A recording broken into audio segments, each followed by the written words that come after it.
ಮುಸ್ತಾಕ್ಗೆ ಸರ್ಕಾರ ಆಹ್ವಾನ ಕೊಟ್ಟಿದೆ. ಬಾನು ಮುಷ್ತಾಕ್ ಕೂಡ ರೆಡಿಯಾಗಿದ್ದಾರೆ. ಈಗ ಮುಸ್ಲಿಂ ಸಮುದಾಯದಲ್ಲೇ ಮುಷ್ತಾಕ್ ದಸರಾ ಉದ್ಘಾಟನೆಗೆ ಪರ ವಿರೋಧ ಅಭಿಪ್ರಾಯ ವ್ಯಕ್ತವಾಗಿದೆ. ಈ ಮಧ್ಯೆ ಕುಂಕುಮ ಇಟ್ಕೊಂಡು ಮಲ್ಲಿಗೆ ಹೂ ಮುಡ್ಕೊಂಡು ದಸರಾ ಉದ್ಘಾಟಿಸಲಿ ಅಂತ ಪ್ರತಾಪ್ ಸಿಂಹ ಸವಾಲ್ ಹಾಕಿದ್ದಾರೆ.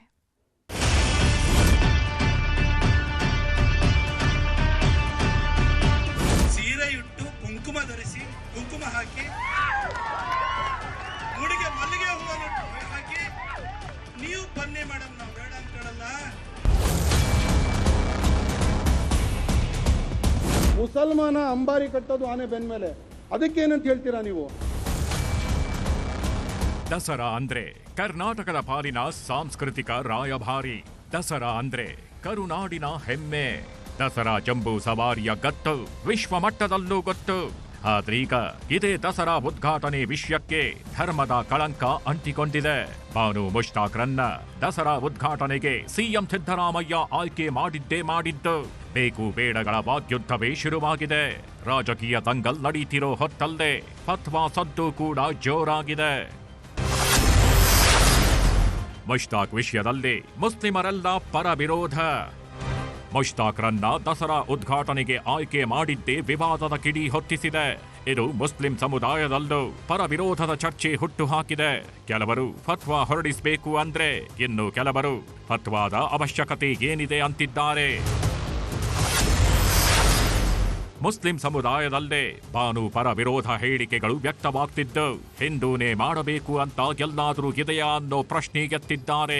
ಈ ವಿಷಯದಲ್ಲಿ ಫತ್ವಾ ಹೊರಡಿಸೋ ಅವಶ್ಯಕತೆ ಇಲ್ಲ ಅಂತ ಹಜರತ್ ಮೌಲಾನಾ ಡಾಕ್ಟರ್ ಮಕ್ಸೂದ್ ಇಮ್ರಾನ್ ಹೇಳ್ತಿದ್ದು, ಫತ್ವಾ ಹೊರಡಿಸೋದು ಕೂಡ ಅಷ್ಟು ಸುಲಭವಲ್ಲವಂತೆ. ಸಾರ್ವಭೌಮ ರಾಷ್ಟ್ರದಲ್ಲಿ ಇದೆಂಥ ಅನ್ಯಾಯ ಅಂತ ಪ್ರಶ್ನೆ ಮಾಡ್ತಿದ್ದಾರೆ. ಇದಕ್ಕೆ ಎಲ್ಲ ಫತ್ವಾ ಇದು ಬೇಕಾಗಿಲ್ಲ. ಇದಕ್ಕೆ ಏನು ಫತ್ವಾ ಬೇಕಾಗಿಲ್ಲ. ಫತ್ವಾ ಅಂದರೆ ಏನಂದರೆ, ನಿಮಗೆ ಏನನ್ನ ಸ್ವಲ್ಪ ಮುಸ್ಲಿಂ ಇದ್ದೀರಾ, ಇದು ಪ್ರಾಬ್ಲಮ್ ಐತೆ, ಇದಕ್ಕೆ ನಮ್ಮ ಖುರಾನ್ ಏನು ಹೇಳುತ್ತೆ, ನಮ್ಮ ಹದೀಸ್ ಏನು ಹೇಳುತ್ತೆ, ನಮ್ಮ ಪ್ರಾಫಿಟ್ ಏನು ಹೇಳ್ತಾರೆ, ಅದಕ್ಕೆ ರೈಟ್ ಅಪ್ನಲ್ಲಿ ಅವರು ಕೊಡಬೇಕು. ಏನು ಹೇಳಿದ್ದಾರೆ ಅದು ವ್ಯಕ್ತಿಗತ, ಅದು ನನಗೆ ಸಂಬಂಧ ಇಲ್ಲ. ಇವಾಗ ನಾನು ಏನು ಹೇಳ್ತಾ ಇದ್ದೀನಿ ಅಂದರೆ, ಇದು ಏನು ಮೆಸೇಜ್ ಹೋಗ್ತಾ ಐತೆ ಅಂದರೆ, ಯಾರು ಮುಸ್ಲಿಂ ಇದ್ದಾರೆ ಅವ್ರಿಗೆ ಉದ್ಘಾಟನೆ ಮಾಡೋದಕ್ಕೆ ಅವಕಾಶ ಇಲ್ಲ, ಆ ತರ ಮೆಸೇಜ್ ಬರ್ತಾ ಐತೆ. ಅದು ಅವರು ಒಂದು ಇದು ಅದು ಮುಖ್ಯಮಂತ್ರಿ ಮಾಡ್ತಾರೆ, ಇವರೇ ಮಾಡ್ಬೇಕಂತಿದ್ಯಾ? ಎಲ್ಲರೂ ಬರ್ತಿದ್ಯಾ? ಉದ್ಘಾಟಕರು ಮುಖ್ಯಮಂತ್ರಿ ಮಾಡ್ತಾರೆ, ಪೂಜೆ ಅವ್ರ ಜೊತೆನಲ್ಲಿ ಇರ್ತಾರೆ. ಇನ್ನು ಮುಷ್ತಾಕ್ ವಿಷಯದಲ್ಲಿ ರಾಜಕೀಯ ಕಾಡ್ಗಿಚ್ಚೆ ಗೆದ್ದಿದೆ. ದಸರಾ ಉದ್ಘಾಟನೆಗೆ ಬರೋದಾದ್ರೆ ಸೀರೆ ಉಟ್ಟು ಕುಂಕುಮ ಗಿಟ್ಕೊಂಡು ಬನ್ನಿ ಅಂತ ಪ್ರತಾಪ್ ಸಿಂಹ ಸವಾಲು ಹಾಕಿದ್ದಾರೆ. ಇದಕ್ಕೆ ಅಬ್ದುಲ್ ರಜಾಕ್ ತಿರುಗೇಟು ಕೊಟ್ಟಿದ್ದು, ಅಂಬಾರಿ ಕಟ್ಟೋದು ಮುಸಲ್ಮಾನರೇ ಅಂತ ಟಾಂಗ್ ಕೊಟ್ಟಿದ್ದಾರೆ.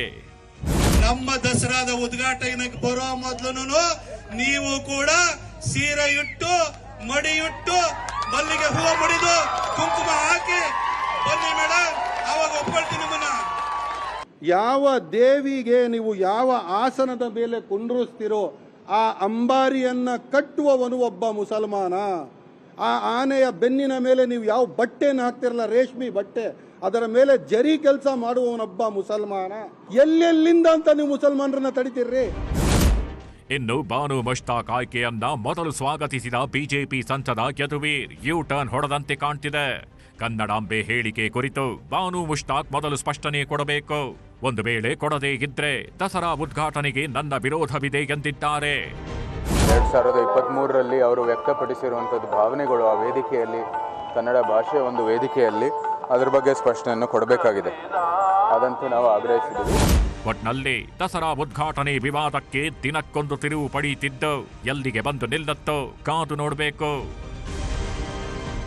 Bureau report, news 18.